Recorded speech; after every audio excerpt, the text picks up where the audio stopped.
হযরত মুসা কালিমুল্লাহ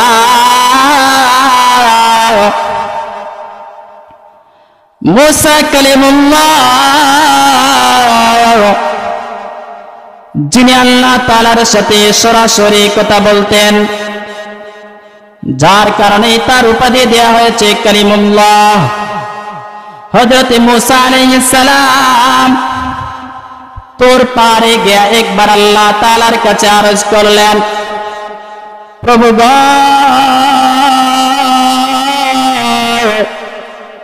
জান্নাতে যে আমার রফিক হবে, জান্নাতে যে আমার বন্ধু হবে, আমি আমার জান্নাতি বন্ধুর সাথে সাক্ষাৎ করতে চাই, আমি আমার জান্নাতি বন্ধুর সাথে সাক্ষাৎ করতে চাই গো প্রভু। আল্লাহ তাআলা মুসা আলাইহিস সালামকে বললেন, ওরে মুসা, তুমি যদি তোমার জান্নাতি রফিকের সাথে বন্ধুর সাথে সাক্ষাৎ করতে চাও, তাহলে কোহরের অমুক বাজারের মধ্যে তুমি যাও, সন্ধ্যাবেলা তুমি ওই বাজারের অমুক রাস্তায় গিয়া দাঁড়াইবা, তাহলে তুমি তোমার রফিক বন্ধুর সাথে সাক্ষাৎ করবা। যে রফিক, যে বন্ধু জান্নাতে তোমার বন্ধু হিসাবে তোমার সাথে চলাফেরা করবে। হযরত মুসা আলাইহিস সালাম আল্লাহ তাআলার এই বাতবে দেওয়া পথের মধ্যে তিনি সন্ধ্যা বেলায় গিয়া দাঁড়াইয়া থাকলেন। হযরত মুসা কালিমুল্লাহ সন্ধ্যা বেলায় যখন তিনি ওইখানে দাঁড়াইয়া আছেন, ওই সময় তিনি দেখলেন গোশত ভর্তি একটি তলি হাতে নিয়ে একটি লোক আসতেছে।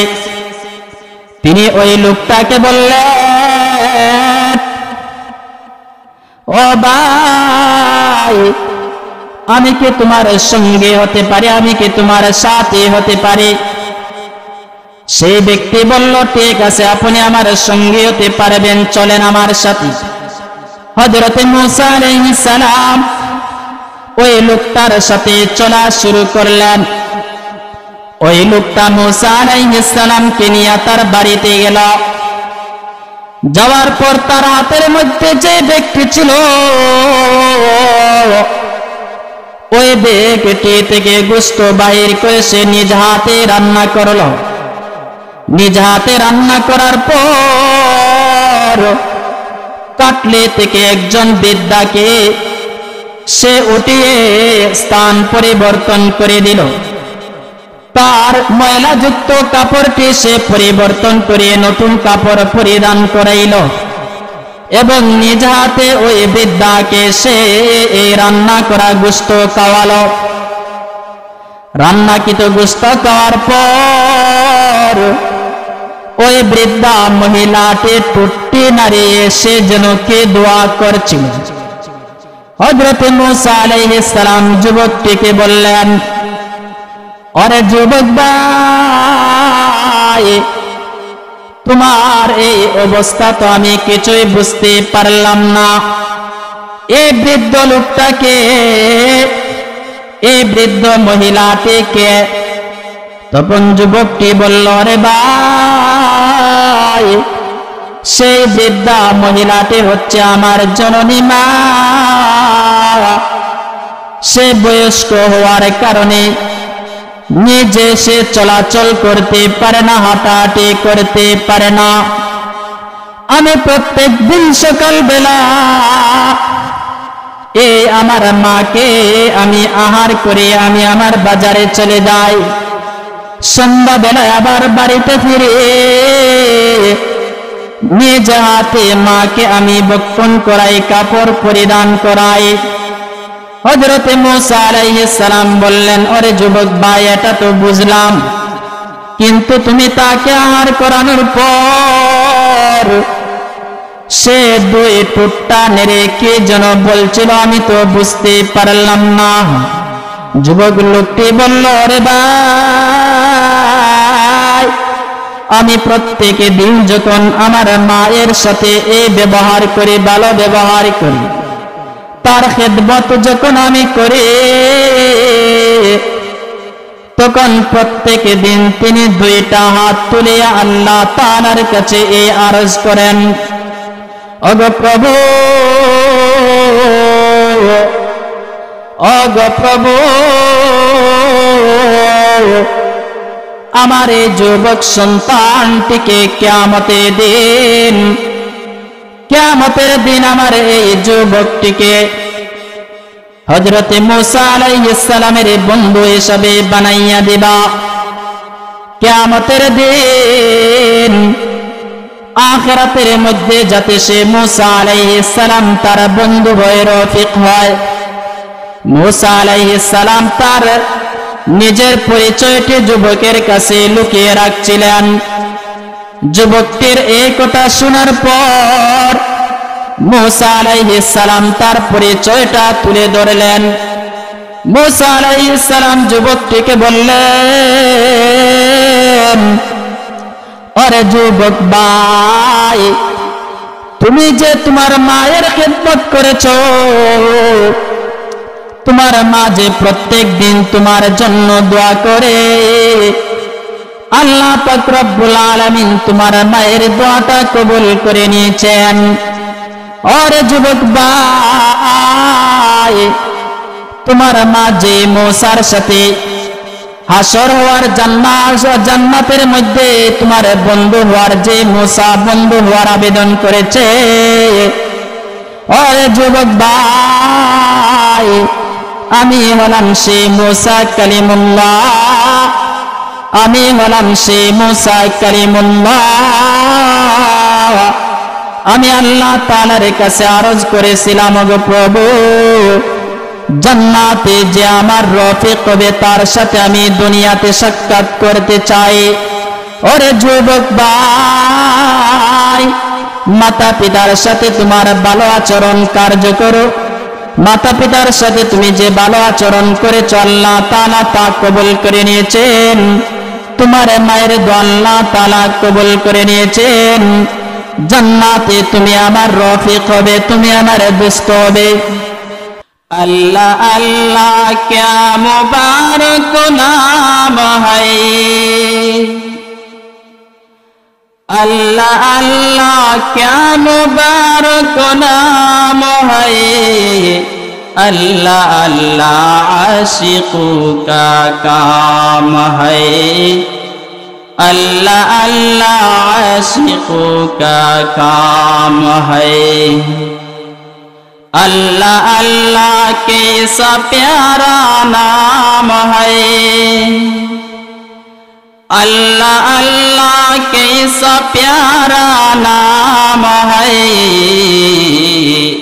आशिकों का मीना और जाम है, आशिकों का मीना और जाम है।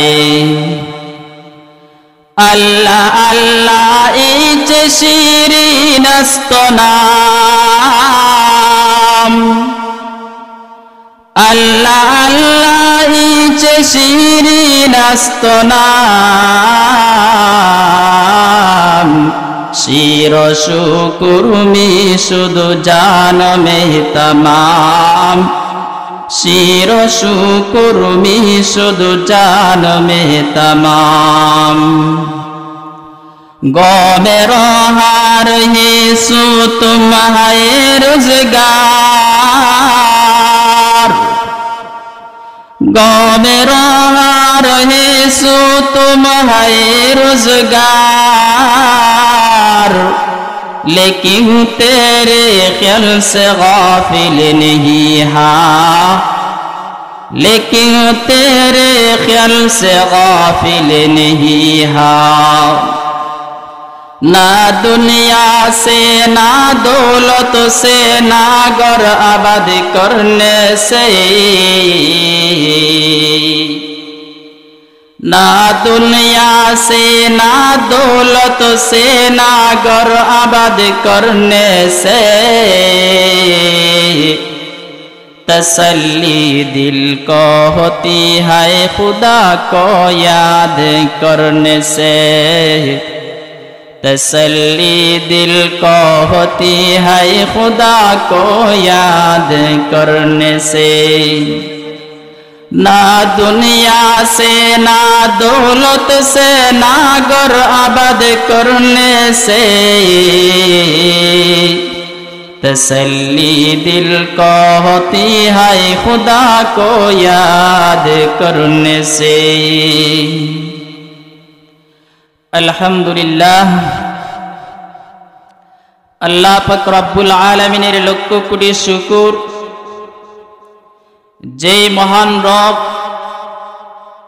আপনাকে আমাকে দয়া করে মায়া করে হিলফুল ফুজুল ইসলামী যুব সংঘ এর উদ্যোগে আজকের এই আয়োজিত মহৎ মাহফিলের সম্মানিত সভাপতি সাহেব এবং উপস্থিত মুরব্বিয়ানে কেরাম, আমি যে আয়াতটি তেলাওয়াত করেছি সেই আয়াতে মহান রব বলতেছেন, وَقَضَى رَبُّكَ أَلَّا تَعْبُدُوا إِلَّا إِيَّاهُ وَقَضَى رَبُّكَ, আপনার প্রতিপালক আপনাকে নির্দেশ দিচ্ছেন, আল্লাহ তা'বুদু ইল্লা ইয়াহু, আল্লাহ ছাড়া অন্য কারো উপাসনা করো না, একমাত্র আল্লাহ তাআলার ইবাদত করো। ওয়া বিল ওয়ালিদাইনি ইহসানা, পিতামাতার সাথে ভালো আচরণ করো।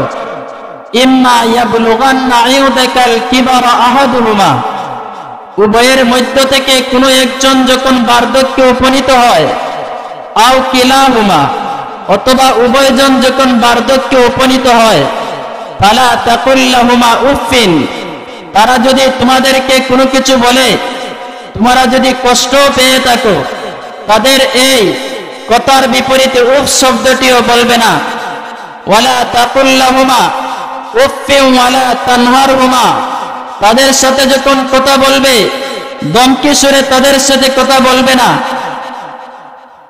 ওয়ালা তাকুল লাহুমা উফিন উফিন ওয়ালা তানহারহুমা ওয়া কুল লাহুমা কাওলান কারীমা, তাদের সাথে সম্মানজনকভাবে ভদ্রতা শালীন ভাষায় তাদের সাথে কথা বলো।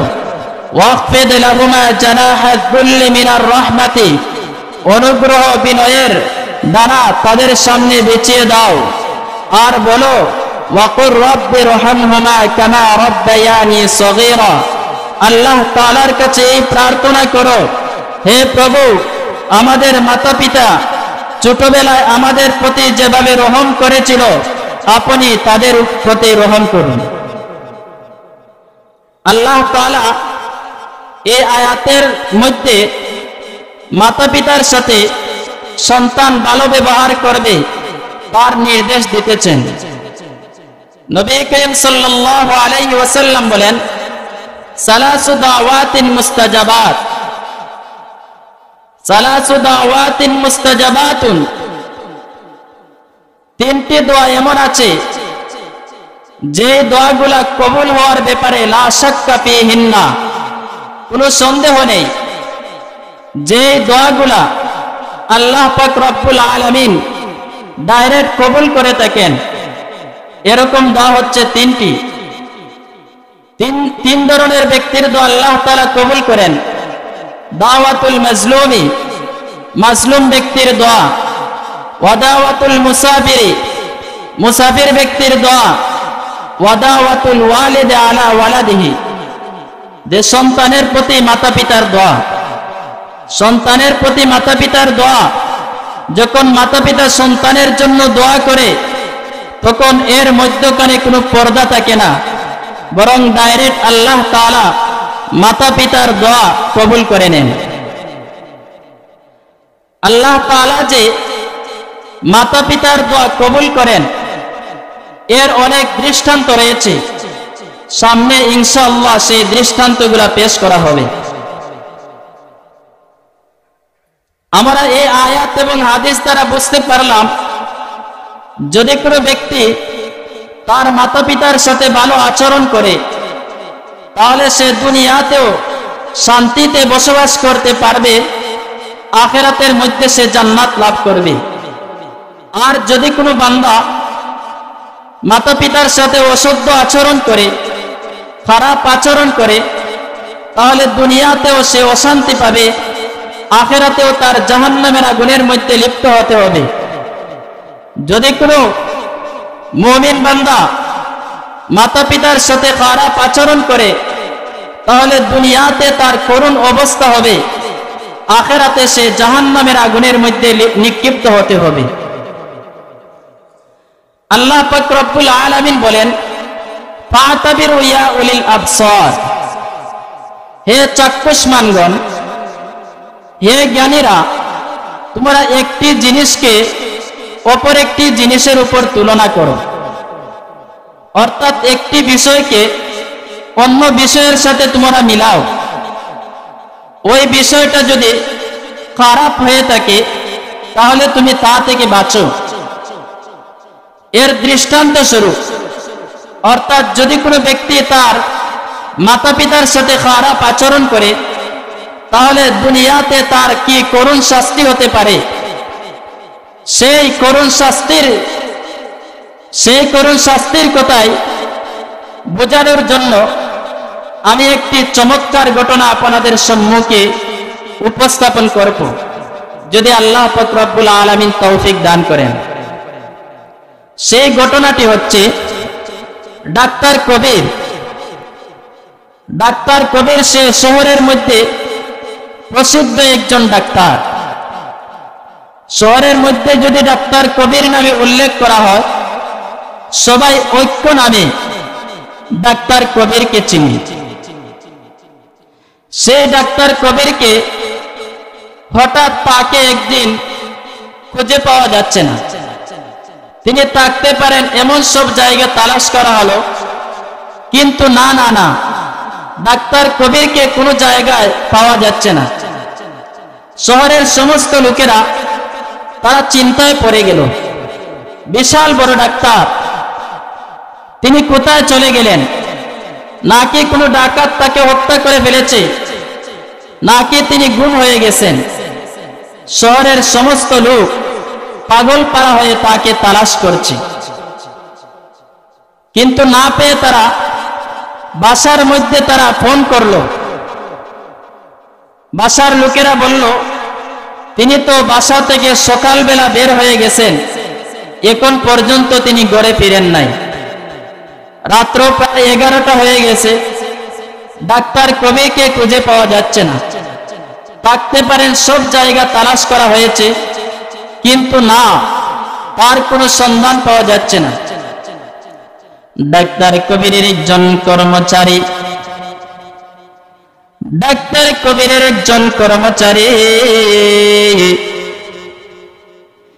তিনি চেম্বারের মধ্যে যখন গেলেন, যাওয়ার পর দেখলেন ডাক্তার কবির টেবিলের নিচে বেহুশ অবস্থায় তিনি পড়ে আছেন। তিনি তাকে সামলে নিয়ে একটি চিৎকার দিলেন, এই তো ডাক্তার কবির। তার সামনে বিশাল ধরনের টেবিল থাকার কারণে তাকে দেখা যাচ্ছিল না। লোকেরা সমাবেত হলো, ডাক্তার কবিরকে তারা চিকিৎসার জন্য হসপিটালে তাকে নিয়ে যাওয়া হলো। ডাক্তার কবিরের চিকিৎসা শুরু হয়ে গেল। প্রথম দিন গেল, ডাক্তাররা তাকে খুব ভালোভাবে চিকিৎসা করলো, কিন্তু না, কোনো ফায়দা হচ্ছে না। ডাক্তার কবিরের রোগের মধ্যে কোনো উন্নতি হচ্ছে না। একদিন চলে গেল, 2 দিন চলে গেল, 3 দিন চলে গেল, ভাবে প্রায় 10 দিন চলে গেল। ডাক্তার কবিরের কোনো উন্নতি হচ্ছে না। ডাক্তার কবিরের এমন অবস্থা শুরু হলো যে তিনি সারের ন্যায় চিৎকার দিতে লাগলেন এবং হসপিটালের যে কক্ষের মধ্যে তিনি ছিলেন সেই কক্ষকে তিনি কাঁপিয়ে তুললেন, সেই কক্ষকে তিনি কাঁপিয়ে তুললেন। তার মুখ দিয়ে ফেনা বাইর হতে শুরু করলো। শহরের সমস্ত লোক ডাক্তার কবিরের এই অবস্থা দেখে তারা ভয় পেয়ে গেল। প্রত্যেকে আফসোস করতে লাগলো, হায় রে হায়, ডাক্তার কবির এত বড় ডাক্তার, তিনি অনেক মানুষকে ভালো করেন, কিন্তু আজ প্রায় 10 দিন হয়ে গেল তিনি হসপিটালের বেডের মধ্যে শয়িত অবস্থায় আছেন।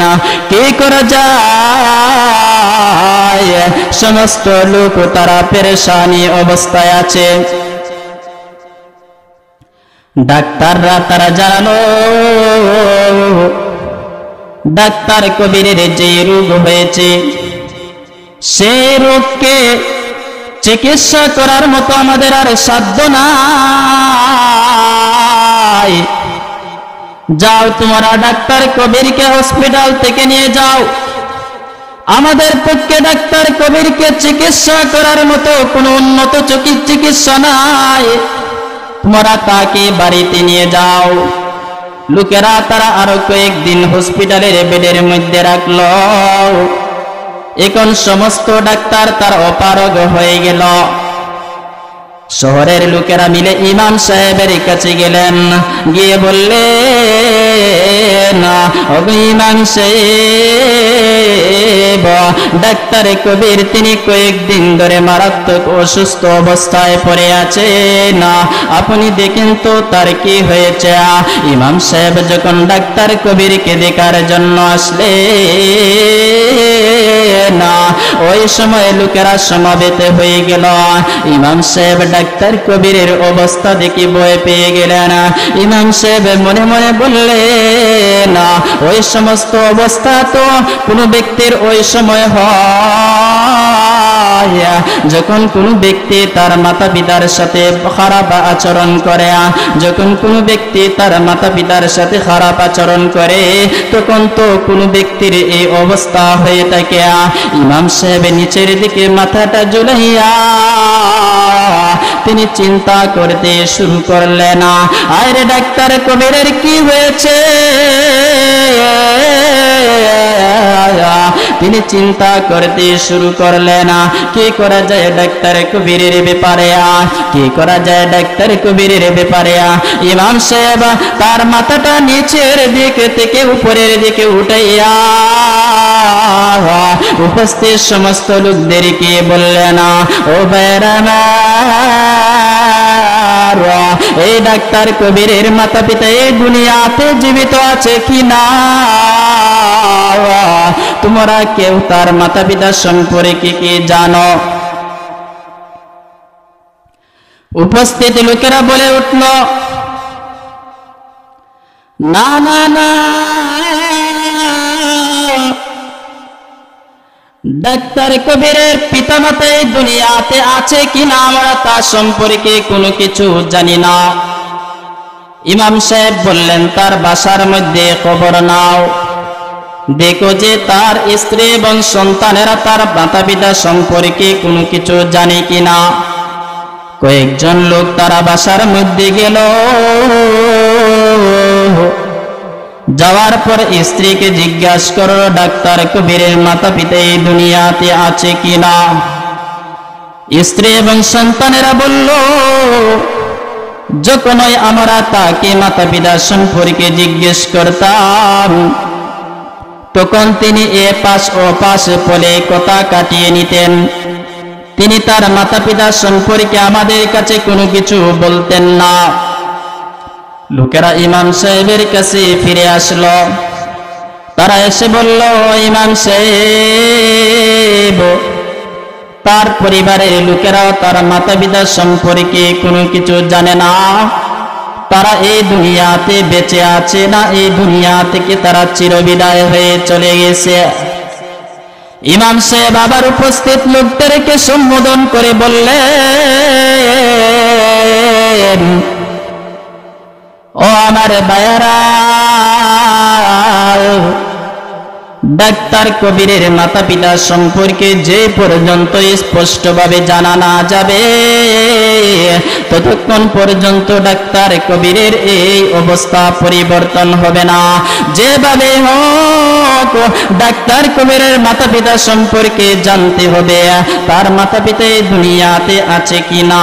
যদি তা জানা না যায় তাহলে তার অবস্থার কোনো পরিবর্তন হবে না।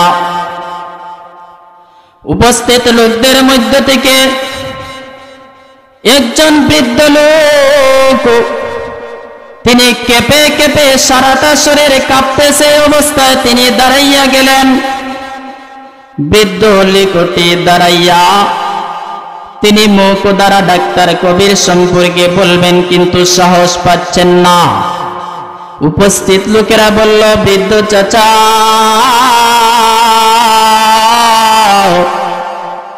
আপনি কোনো কিছু বলেন, নির্ভয়ে বলেন, কোনো অসুবিধা হবে না।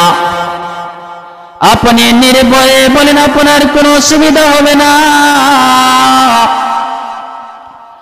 ডাক্তার কবির সম্পর্কে আপনি যদি কোনো কিছু জেনে থাকেন তাহলে বলেন। বৃদ্ধ চাচাটি বলা শুরু করল, ও ইমাম সাহেব,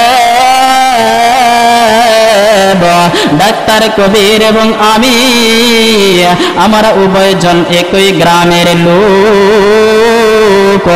আমি এসে যখন ডাক্তার কবিরের সাথে সর্বপ্রথম সাক্ষাৎ করি আমি খুব বেশি আনন্দিত হই। আমার গ্রামের একজন লোক বড় ডাক্তার হয়েছে, নির্জনে আমি তার সাথে সাক্ষাৎ করি, নির্জনে আমি তার সাথে দেখা করিয়া আমি তার সাথে নির্জনে কথা বললাম, তার মাতা পিতা সম্পর্কে বললাম। আপনার মাতা পিতা তো গ্রামের মধ্যে পড়ে আছে, তাদের অবস্থা তো এমন, আপনার জন্য তারা চিন্তা করতে করতে প্রায় অন্ধের উপক্রম হয়ে পড়েছে। তারা তো অন্ধ হওয়ার উপক্রম হয়ে পড়েছে। তখন ডাক্তার কবির আমাকে বলল, হে চাচা, গ্রামের ওই সমস্ত বুড়া বুড়িদের কথা আমার কাছে উল্লেখ করবা না, কারণ তাদের যে অবস্থান এবং আমার যে অবস্থান আছে আমাদের অবস্থানের সাথে তাদের অবস্থানের কোনো মিল নাই। আমার দুইটা কন্যা সন্তান রয়েছে, আমার একটা ছেলে সন্তান রয়েছে। তারা এই যুগের সাথে তাল মিলিয়ে চলে। তারা যদি ওই গ্রামের বুড়ো বুড়োদের কথা শুনে তাহলে তারা নাক চিটকাবে। এই বৃদ্ধ লোকটি এতটুকু বলার পর সে আর বলতে পারছে না, কান্নায় ভেঙে পড়ল। ইমাম সাহেব বললেন, বৃদ্ধ চাচা, আপনি আরো জানা থাকলে বিস্তারিত ভাবে আপনি বর্ণনা করুন। বৃদ্ধ চাচাটি আবার কেঁপে কেঁপে বলা শুরু করলেন, ওগো ইমাম সাহেব, ডাক্তার কবির সে তো নিকৃষ্ট লোক, পিতা মাতা তাকে অনেক কষ্ট করে লেখাপড়া করিয়েছে।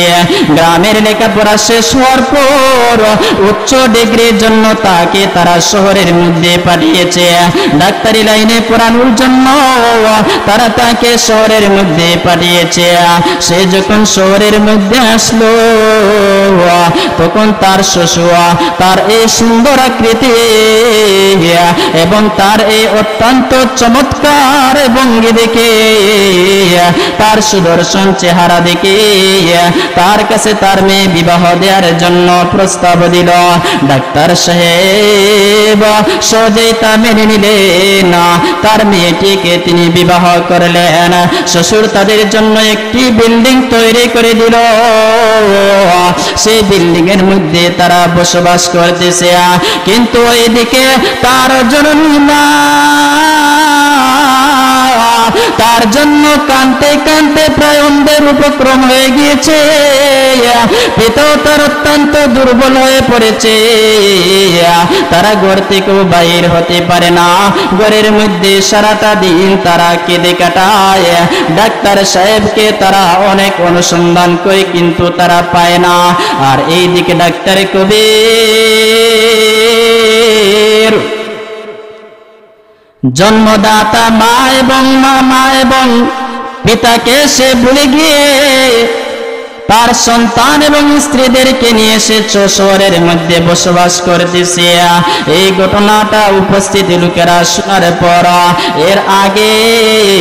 এই ঘটনাটা শোনার আগে সমস্ত লোকেরা ডাক্তার কবিরের জন্য দোয়া করতেছিল যাতে সে সুস্থতা লাভ করে। কিন্তু এই ঘটনা শোনার পর উপস্থিত সমস্ত লোকেরা কান্নায় ভেঙে পড়ল।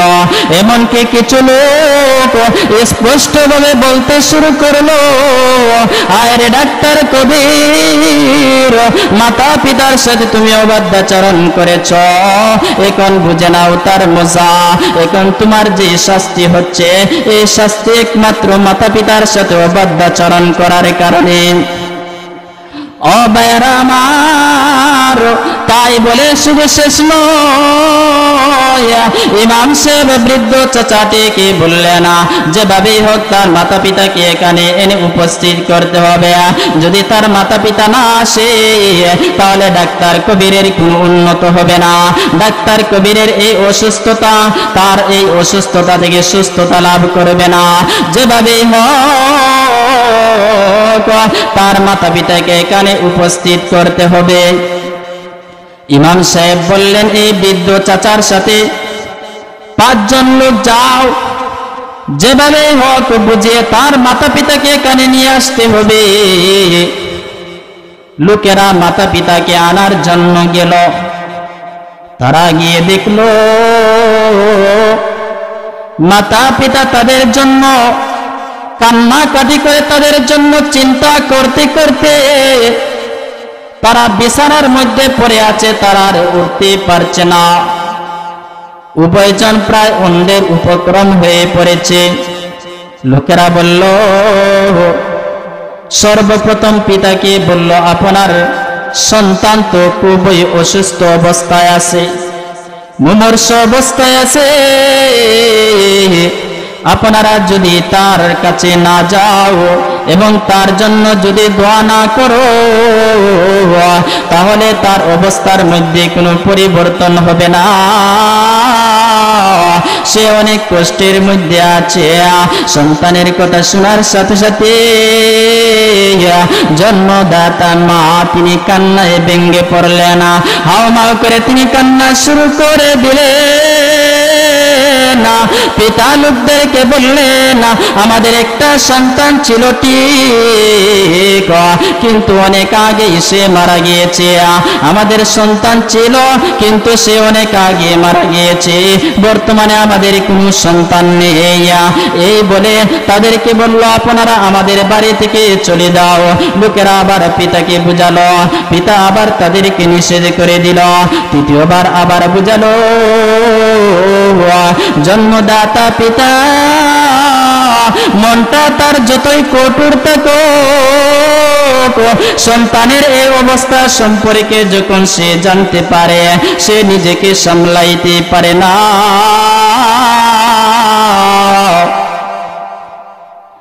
জন্মদাতা পিতা যতই কঠোর থাকুক, পিতার এই সন্তানের এই করুণ অবস্থা শোনার পর সে নিজেকে সামলাতে পারে না। এখন পিতাও কান্না শুরু করে দিলেন, মাও কাঁদে না, বাবাও কাঁদে না, তাদের ঘরের মধ্যে কান্নার রোল পড়ে গেল। পিতা বলল, ও লোকেরা, তাড়াতাড়ি আমাদের সন্তানদের কাছে আমাদেরকে নিয়ে যাও। তারা যখন ডাক্তার কবিরের কাছে নিয়ে আসলো, আসার পর জন্মদাতা মা ডাক্তার কবিরের মাথার সামনে বসিয়া দুইটা হাত উপরের দিকে তুলিয়া আল্লাহ তাআলার কাছে মুনাজাত শুরু করে দিল। ওগো প্রভু,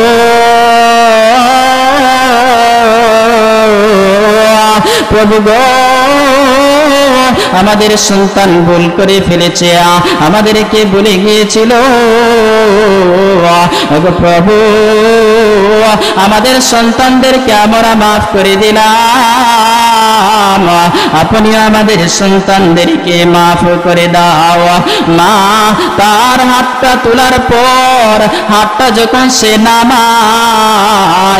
নামানোর সাথে সাথে ডাক্তার কবিরের এতদিনের এই অসুস্থতা দূর হয়ে গেল। সুবহানাল্লাহ। খিদমতে মাদার পেদার কো সুবহ শাম, খিদমতে মাদার পেদার কো সুবহ শাম, ताके बासे दर्दो आलम ने को नाम, ताके बासे दर्दो आलम ने को नाम। खिदमत मादार पिदर को सुबह शाम, ताके बासे दर्दो आलम ने को नाम। মা দোয়া করেছে, সাথে সাথে আল্লাহ পাক তার দোয়াটা কবুল করে নিয়েছেন। এই জন্য তো নবী করিম সাল্লাল্লাহু আলাইহি ওয়াসাল্লাম হাদিসের মধ্যে বলেছেন, দাওয়াতুল ওয়া দাওয়াতুল। এখন ডাক্তার কবির মারা যাওয়ার পর তার পিতামাতার কান্না আরো বেশি বেড়ে গেল। মা কাঁদে, বাবা কাঁদে, কিন্তু তার স্ত্রী এবং সন্তানেরা তার জন্য কোনো কষ্টই উপভোগ করে নাই। তারা কাঁদবে তো দূরের কথা, তাকে দেখার জন্য আসে নাই। ও ভাইয়েরা, যদি কোনো ব্যক্তি তার মাতা পিতার সাথে অবাধ্যাচরণ করে, তাহলে তার কি করুণ পরিণতি হতে পারে এই দুনিয়াতে। ডাক্তার কবিরের এই অবস্থা দ্বারা বোঝা যায়, যদি কোনো সন্তান তার মাতা পিতার সাথে যদি অবাধ্যাচরণ করে, তাহলে দুনিয়াতেও আল্লাহ পাক তাকে শাস্তি দিয়ে দেন। ডাক্তার কবিরকে এখন গোসল করানো হবে। গোসল করানোর জন্য একটি চাদরের প্রয়োজন। লোকেরা স্ত্রীর কাছে চাদর চাইল। স্ত্রী বলল, আমাদের কাছে যত চাদর আছে সবগুলাই স্পেশাল চাদর, নরমাল কোন চাদর আমাদের কাছে নাই। যাও যাও যাও, আমরা তাকে গোসল করানোর জন্য কোন চাদর দিতে পারব না। এখন লোকেরা কোন সুরাত তাকে গোসল করালো, এখন তাকে দাফন করানোর জন্য আরেকটা চাদরের প্রয়োজন। তাকে এখন গোসল দেওয়া হবে, একটি চাদরের প্রয়োজন। লোকেরা স্ত্রীর কাছে দাফনের জন্য একটি চাদর চাইল। ডাক্তার কবিরের স্ত্রী বলল, আমাদের কাছে যে চাদরগুলো আছে সবগুলাই উন্নত মানের চাদর, নরমাল কোন চাদর আমাদের কাছে নাই। যাও যাও যাও, আমরা তাকে কোনো চাদর দিতে পারব না। সেই স্ত্রী আর উল্টা বলল, আপনারা মোল্লারাই তো বলে না, যদি না পাক চাদরকে যদি যৌতুক করা হয়, 3 বার যৌতুক করা হয়, তাহলে পাক হয়ে যায়। তাহলে তার যে নাপাক চাদরটি রয়েছে সেটা 3 বার যৌতুক করে তোমরা তাকে দাফনের কাজ সমাপ্ত করে নাও। লোকেরা উদ্দেশ্য করে বলতে লাগলো, ওরে ডাক্তার কবির, যে স্ত্রীকে শুধুমাত্র ভালোবাসতে তাই নয়, বরঞ্চ পাগল পারা হয়ে তুমি তাকে ভালোবাসতে। বুঝো রে ডাক্তার, বুঝো, মাতা পিতার সাথে যে অবাধ্যাচরণ করেছো তার মজা এখন তুমি বুঝো। ডাক্তার কবিরকে দাফন করা হলো, দাফনের জন্য একটি চাদর তার স্ত্রী দিতে রাজি হয় নাই। এই কারণেই তো কবি বলেন, খিদমতে মাদার পেদার কো সুবহ শাম, তাকে বাসি দর্দু আলম নে কো নাম। এই ঘটনা বলেছি, এই ঘটনা থেকে আমাদের ইবরত হাসিল করা দরকার। আমরা শুধুমাত্র ঘটনা শুনি, কিন্তু ঘটনা শোনার পরে ঘটনার মধ্যে আমরা পড়ে থাকি, কিন্তু এই ঘটনা থেকে আপনি আর আমি কি বুঝলাম? এই ঘটনা থেকে আপনার আমার জন্য কি উপদেশ গ্রহণ করা উচিত? ডাক্তার কবির সে মৃত্যুর আগ পর্যন্ত তার মাতা পিতার সাথে ভালো আচরণ করে নাই। মাতা পিতাকে সে জীবনের জন্য ভুলে গিয়েছিল, যার কারণে আল্লাহ পাক রব্বুল আলামিন এই ডাক্তার কবিরকে দুনিয়াতে থাকতে আল্লাহ তাআলা তাকে শাস্তি দিয়েছেন। তার এই যে শাস্তি আছে, শহরের সমস্ত লোক তাকে মৃত্যুর পর তাকে তিরস্কার করতে শুরু করলো। ঠিক তদ্রূপ ভাবে আপনি আর আমি যদি মাতা পিতার সাথে যদি অবাধ্যাচরণ করি, তাহলে ডাক্তার কবিরের যে পরিণতি হয়েছে, মৃত্যুর আগে যে শাস্তি ভোগ করেছে, আপনাকে আমাকেও সেই শাস্তি ভোগ করতে হবে। এই জন্য আপনি আর আমি মাতা পিতার সাথে অবাধ্যাচরণ করা থেকে বিরত থাকব। আল্লাহ পাক রব্বুল আলামিন লোকদেরকে নির্দেশ দিয়েছেন যে তোমরা মাতা পিতার সাথে ভালো ব্যবহার করো। এখন বান্দা যদি মাতা পিতার সাথে ভালো ব্যবহার করে, তাহলে তার পরিণতি কি হবে? যদি বান্দা মাতা পিতার সাথে যদি ভালো আচরণ করে, তাহলে সে দুনিয়াতেও শান্তিতে বসবাস করবে, আখিরাতের মধ্যেও সে শান্তিতে বসবাস করবে। দুনিয়াতে যদি মাতা পিতার সাথে ভালো আচরণ করা হয়, তাহলে দুনিয়াতে থাকতে আল্লাহ তাআলা তাকে জান্নাতের সার্টিফিকেট দিয়ে দিবেন।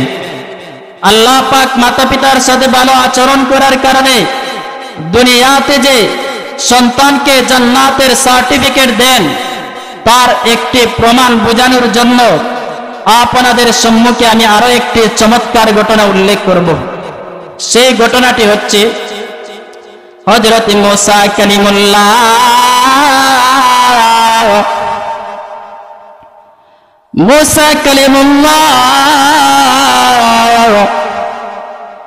যিনি আল্লাহ তাআলার সাথে সরাসরি কথা বলতেন, যার কারণে তার উপাধি দেয়া হয়েছে কালিমুল্লাহ।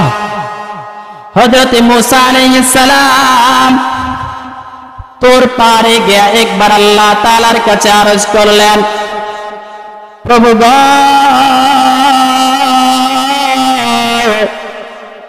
জান্নাতে যে আমার রফিক হবে, জান্নাতে যে আমার বন্ধু হবে, আমি আমার জান্নাতি বন্ধুর সাথে সাক্ষাৎ করতে চাই।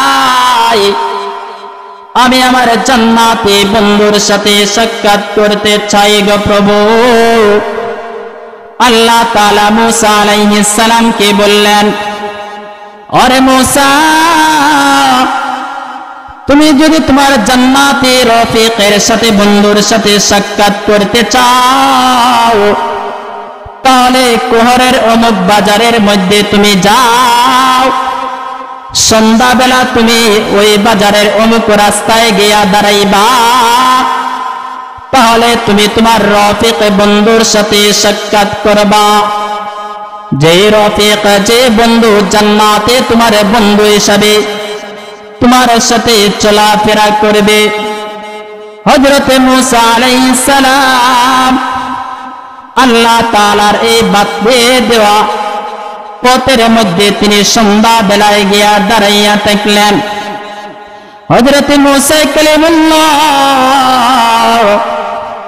সন্ধ্যা বেলায় যখন তিনি ওইখানে দাঁড়াইয়া আছেন, ওই সময় তিনি দেখলেন গোশত ভর্তি একটি তলি হাতে নিয়ে একটি লোক আসতেছে। তিনি ওই লোকটাকে বললেন, ও ভাই, আমি কি তোমার সঙ্গে হতে পারি? আমি কি তোমার সাথে হতে পারি? সেই ব্যক্তি বলল, ঠিক আছে, আপনি আমার সঙ্গে হতে পারবেন, চলেন আমার সাথে। হযরত মুসা আলাইহিস সালাম ওই লোকটার সাথে চলা শুরু করলেন। ওই লোকটা মুসা আলাইহিস সালামকে নিয়ে তার বাড়িতে গেল। যাওয়ার পর তার হাতের মধ্যে যে ব্যক্তি ছিল, ওই ব্যক্তি থেকে গোশত বাহির করে সে নিজ হাতে রান্না করলো। নিজ হাতে রান্না করার পর কাটলে থেকে একজন বৃদ্ধাকে সে উঠিয়ে স্থান পরিবর্তন করে দিল। তার ময়লাযুক্ত কাপড়টি সে পরিবর্তন করে নতুন কাপড় পরিধান করাইল এবং নিজ হাতে ওই বৃদ্ধাকে সে এই রান্না করা গোশত খাওয়ালো।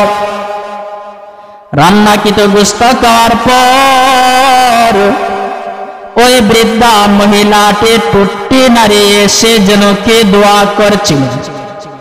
হযরত মূসা আলাইহিস সালাম যুবকটিকে বললেন, ওরে যুবক ভাই, তোমার এই অবস্থা তো আমি কিছুই বুঝতে পারলাম না। এই বৃদ্ধ লোকটাকে, এই বৃদ্ধ মহিলাটিকে? তখন যুবকটি বলল, রে ভাই, সেই বৃদ্ধা মহিলাটি হচ্ছে আমার জননী মা। সে বয়স্ক হওয়ার কারণে নিজে সে চলাচল করতে পারে না, হাঁটাহাঁটি করতে পারে না। আমি প্রত্যেক দিন সকাল বেলা এই আমার মাকে আমি আহার করে আমি আমার বাজারে চলে যাই। সন্ধ্যা বেলায় আবার বাড়িতে ফিরে নিজ হাতে মাকে আমি বক্ষণ করাই, কাপড় পরিধান করাই। হযরত মূসা আলাইহিস সালাম বললেন, ওরে যুবক ভাই, এটা তো বুঝলাম, কিন্তু তুমি তাকে আহার করানোর পর সে দুই টুকটা নেড়ে কি যেন বলছিল, আমি তো বুঝতে পারলাম না। যুবক লোকটি বলল, রে ভাই, আমি প্রত্যেক দিন যখন আমার মায়ের সাথে এই ব্যবহার করি, ভালো ব্যবহার করি, তার খেদমত যখন আমি করি, তখন প্রত্যেক দিন তিনি দুইটা হাত তুলে আল্লাহ তাআলার কাছে এই আরজ করেন, ওগো প্রভু,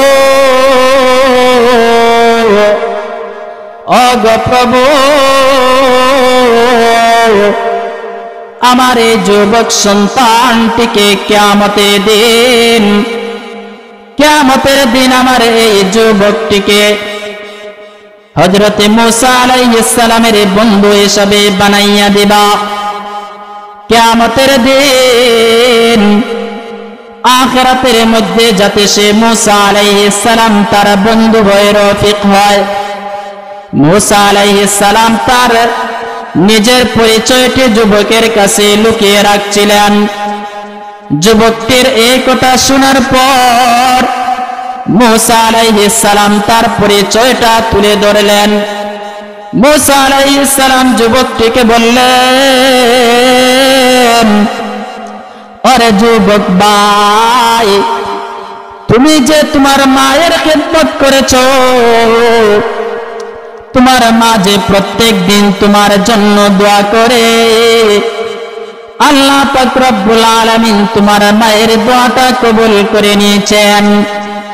ওরে যুবক ভাই, তোমার মা যে মূসার সাথে হাসর হওয়ার জান্নাতের মধ্যে তোমার বন্ধু হওয়ার, যে মূসা বন্ধু হওয়ার আবেদন করেছে, ওরে যুবক ভাই, আমি হলাম সে মূসা কালিমুল্লাহ, আমি হলাম সে মূসা কালিমুল্লাহ। আমি আল্লাহ তাআলার কাছে আরজ করেছিলাম, ওগো প্রভু, জান্নাতে যে আমার রফিক হবে তার সাথে আমি দুনিয়াতে সাক্ষাৎ করতে চাই। ওরে যুবক ভাই, মাতা পিতার সাথে তোমার ভালো আচরণ কার্য করো। মাতা পিতার সাথে তুমি যে ভালো আচরণ করেছো, আল্লাহ তাআলা তা কবুল করে নিয়েছেন। তোমার মায়ের দোয়া আল্লাহ তাআলা কবুল করে নিয়েছেন। জান্নাতে তুমি আমার রফিক হবে, তুমি আমার দোস্ত হবে। ও দুনিয়ার ইনসান,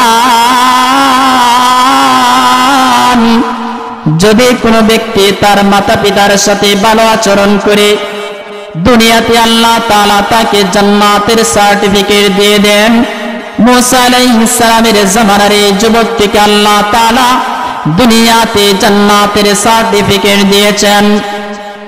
যদি কোনো বান্দা তার মায়ের সাথে যদি ভালো আচরণ করে, মাতা পিতার দোয়া আল্লাহ তাআলা ডাইরেক্ট কবুল করেন। যদি মাতা পিতা সন্তানের জন্য দোয়া করে, আল্লাহ তাআলা সেই সন্তানকে জগৎ বিখ্যাত আল্লাহর ওলি বানাইয়া দেন। এরকম একটি ঘটনা নয়, অনেক ঘটনা এমন আছে মাতা পিতা তার সন্তানের জন্য দোয়া করেছে, সন্তানটি জগৎ বিখ্যাত আল্লাহর ওলি হয়ে গিয়েছে। আপনারা এই ঘটনাটি প্রত্যেকেই জানেন। হযরত বাইজিদ বুস্তামি রাহমাতুল্লাহি আলাইহি এর ঘটনা। হযরত বাইজিদ বুস্তামি রাহমাতুল্লাহি আলাইহি তিনি জগৎ বিখ্যাত এত বড় ওলি হলেন কিভাবে? তার পিছনে মূল রহস্যটা কি? মূল রহস্য যদি আপনি আর আমি তালাশ করি তাহলে দেখা যায় মায়ের দোয়ার কারণে বাইজিদ বুস্তামি বিশ্ববিখ্যাত ওলি হয়েছেন। তাহলে এই রহস্যময় ঘটনাবলী আপনার আমার জন্য জানা উচিত, যে ঘটনাটি আপনি আর আমি জেনে মাতা পিতার সাথে যাতে বেশি বেশি খিদমত করতে পারি। হযরত বাইজিদ বুস্তামি রাহমাতুল্লাহি আলাইহি তিনি জগৎ বিখ্যাত একজন ওলি। বাইজিদ বুস্তামি রাহমাতুল্লাহি আলাইহি যখন ছোট ছিলেন, তিনি গভীর রাত্র পর্যন্ত কিতাব মুতালা করতেন, কিতাব পড়তেন।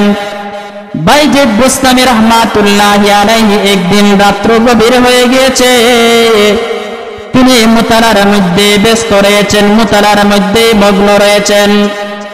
বাইজিদ বুস্তামি রাহমাতুল্লাহি আলাইহি তার এই মুতালাকৃত অবস্থায় তার মা তার কাছে গ্লাস পানি চাইলেন। হযরত বাইজিদ বুস্তামি রাহমাতুল্লাহি আলাইহি মাকে পানি দেওয়ার জন্য তিনি হাতের মধ্যে গ্লাসটি নিয়ে তিনি কলসির সামনে গেলেন। কলসির সামনে যাওয়ার পর দেখলেন কলসির মধ্যে কোনো পানি নাই। ছোট্ট বাইজিদ বুস্তামি কলসিটা তিনি বাইরে বের হয়ে গেলেন। মনে মনে বললেন প্রতিবেশী কারো কাছ থেকে পানি নিয়ে আসবো। দেখলেন সবাই ঘুমিয়ে পড়েছে। বাইজিদ বুস্তামি রাহমাতুল্লাহি আলাইহি মনে মনে বললেন, যেহেতু প্রতিবেশী ঘুমিয়ে পড়েছে তাদেরকে কষ্ট দেওয়া আমার উচিত হবে না। তাই ছোট্ট ছেলে বাইজিদ বুস্তামি রাহমাতুল্লাহি আলাইহি কলসিটা তিনি নদীর পাড়ে চলে গেলেন। নদী থেকে তিনি কলসি দ্বারা পানি নিয়ে আসলেন। ঘরের মধ্যে যখন তিনি পানি নিয়ে আসলেন, বাইজিদ বুস্তামি রাহমাতুল্লাহি আলাইহি কলসি থেকে তিনি গ্লাসের মধ্যে পানি নিলেন। গ্লাসের মধ্যে বাইজিদ বুস্তামি রাহমাতুল্লাহি আলাইহি বাইজিদ বুস্তামি রাহমাতুল্লাহি আলাইহি গ্লাসের মধ্যে পানি নেওয়ার পর তিনি মায়ের মাতার সামনে গেলেন। বাইজিদ বুস্তামি রাহমাতুল্লাহি আলাইহি দেখলেন,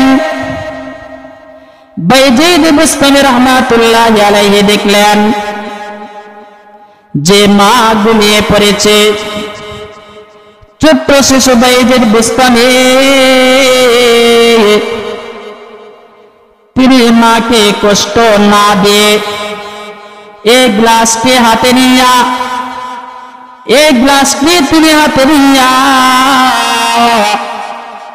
সারাটি রাত্র তিনি জাগ্রত অবস্থায় কাটিয়ে দিলেন।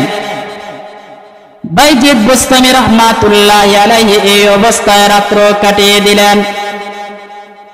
মা যখন তাহাজ্জুদের সময় তার ঘুম ভাঙল, মায়ের ঘুম যখন তাহাজ্জুদের সময় ভাঙল,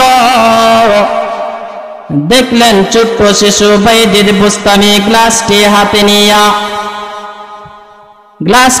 নিয়ে সারা রাত্র জাগ্রত অবস্থায় তিনি বসে আছেন। বাইজিদ বুস্তামি রাহমাতুল্লাহি আলাইহির মা গ্লাসটি থেকে পানি পান করে, গ্লাসটি থেকে তিনি পানি পান করে বাইজিদ বুস্তামিকে বুকের মধ্যে জড়িয়ে ধরলেন, দুইটা হাত উপরের দিকে উঠাইয়া আল্লাহ তাআলার কাছে মুনাজাত শুরু করে দিলেন, ওগো প্রভু, ওগো প্রভু, আমার বাইজিদ বুস্তামিকে তুমি বিশ্ববিখ্যাত একজন আল্লাহর ওলি বানিয়ে দিও। বাইজিদ বুস্তামি রাহমাতুল্লাহি আলাইহি তিনি আস্তে আস্তে লেখাপড়া করতেছেন।